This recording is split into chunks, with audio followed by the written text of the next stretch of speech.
Unë jam një vajzë 30 vjeçe, e pamartuar, që jetoj jetën time mes punës dhe shtëpisë. Nuk kam menduar kurrë se do të përfshihesha në diçka të tillë, por jeta të sjell situata që as vet nuk I mendoja kurrë. Gjithçka ka të bëj me vëllain e shoqës ime të ngushtë. Ai është rreth të 40-ave, I martuar dhe jeton në të njëjtën shtëpi të madhe me prindrit e tij dhe me motrën, pra me shoqen time. Unë me shoqen rria gjithmonë jashtë, pinim kafe në qytet apo dilnim për shëtitje, por nuk shkoja pothuajse kurrë tek shtëpia e saj. Me pëlqen të t'i ruaja kufijtë e mi dhe të mos bëhesha barr as për të e as për familjen e saj. Megjithatë, vëllain e saj e shihja shpesh lart e poshtë nëpër qytet. E sa herë që kalonte me makinë apo kur po ecte në këmbë, ndaloja dhe e përshëndesja shkurt, thjesht për edukat. Por me kalimin e kohës, vura re një detaj. Sa herë që ai ishte vetëm, pa praninë të tjerëve, përshëndetjet e tij ndryshonin. Ai nuk me përshëndeste thjesht, e të më thoshte si je, por fillonte të më bënte komplimente. Më thoshte sa bukur isha veshur atë ditë, ose sa shumë më shkonte floku I ri, apo sa kisha një buzëqeshje që të mbetet në mendje. E në fillim, me pëlqenin komplimentet e tija, e I merrja si fjalë me mirësjellje, por me kalimin e muajve, ato komplimente filluan që të më bënin përshtypje. Fillova të mendoja më shumë se ç'duhej për të. Ndjeja se midis nesh po linte një pëlqim I fshehtë, diçka që nuk e thoshim asnjëri, por që kuptohej.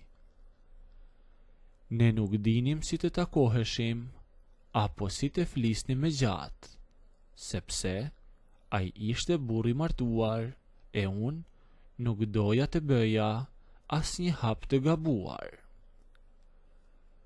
Një ditë, kur po ecja tek sheshi I qytetit, ai ndaloi makinën anës rrugës. U afrova tek dritarja e hapur vetëm për ta përshëndetur, e ai me pa me vëmendje dhe më tha: "Pse nuk vjen sot tek shtëpia jon? Eja tha ndonjëherë, rri tek motra më shpesh, pini një kafe aty në obor, e kaloni kohën." E unë I thash se nuk doja të bezdisja, por ai vazhdoi të më thoshte: "Nuk bezdis askënd, përkundrazi, shtëpia bëhet akoma më e bukur, e merr tjetër pamje, po të vish edhe ti." Më pas ai më kërkoi numrin e telefonit me arsyetimin se mund t'i duhej për ndonjë gjë, e unë ja dhash. E që nga ajo ditë, komunikimi ynë kaloi në mesazhe. Ai kishte një mënyrë shumë të ëmbël për të folur. Më tregonte se si kalonte ditën dhe më tregonte kur gruaja e tij ikte për të vizituar familjen e saj. E ai më shkruante menjëherë e më thoshte: "Gruaja me iku tek prindrit e saj sot.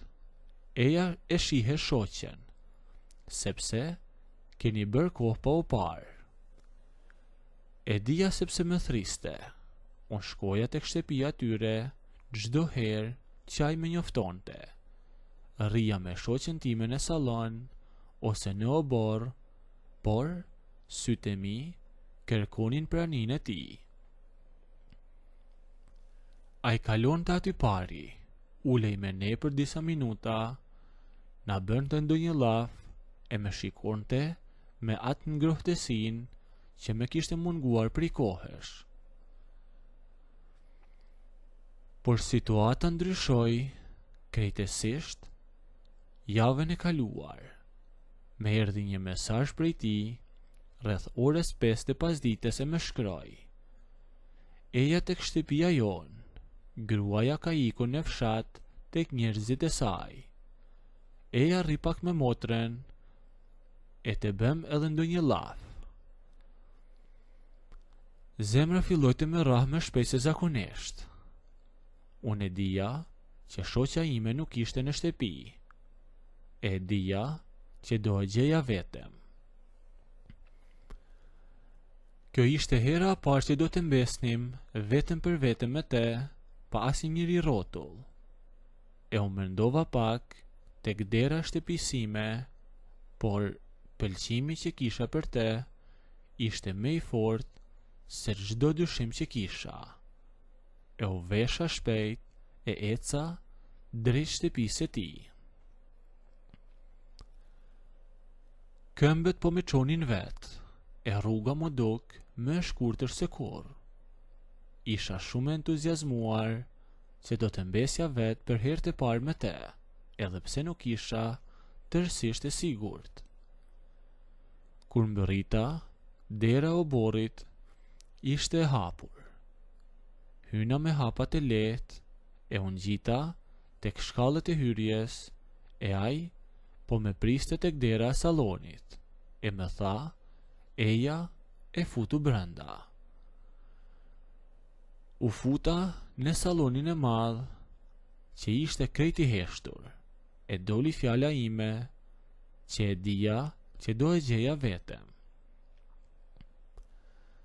Ai doli dhe mbylli derën e shtëpisë, e pasi hyra, u ktheva nga ai dhe e lash çantën aty, poshtë në korridor, e kështu që ishte hera e parë që ndodheshim aq pranë njëri tjetrit, pa praninë e shoqës ime apo të prindërve të tij. Me të vërtetë që dhoma ishte e mbushur me një heshtje. E dija që ai kishte emocione akoma më shumë se unë, por ai bëri di hapa përpara e më erdhi akoma pranë meje. Me ofroi aty tek veshi duke më thënë: "Nuk e beson sa kohë kam që e pres këtë moment që të jem vetëm me ty." Por unë nuk munda të flisja fare. E ndjeja që të dy ne nuk po e përmbanim dot veten, pas gjithë atyre muajve me komplimente e mesazhe të fshehta. E ai zjati duart dhe ma mori fytyrën e duart e tij. E unë nuk ika as pak. E ofroi kokën, e filloi të me puthte buzët. E unë i mbylla syt. E kapa të krahet dhe ja ktheva puthjen, po me të njëjtën dëshirë. E u puthem aty në mes të shtëpisë e tij për disa minuta me radhë, duke harruar çdo gjë që ndodhej jashtë asaj dere. Puthjet i vazhduam derisa ai me kapi dorën e më tha: "Eja, ku të shkoj?" më thash. "Mirë jemi këtu." "Jo," tha Eja pas meje. Me mori për dore, dolëm në korridor, e pastaj ai hapi derën e dhomës. Nëse doni të ndëgjoni historinë deri në fund, bëjeni videon like, a nëse nuk doni, abonohuni ose bëjeni subscribe.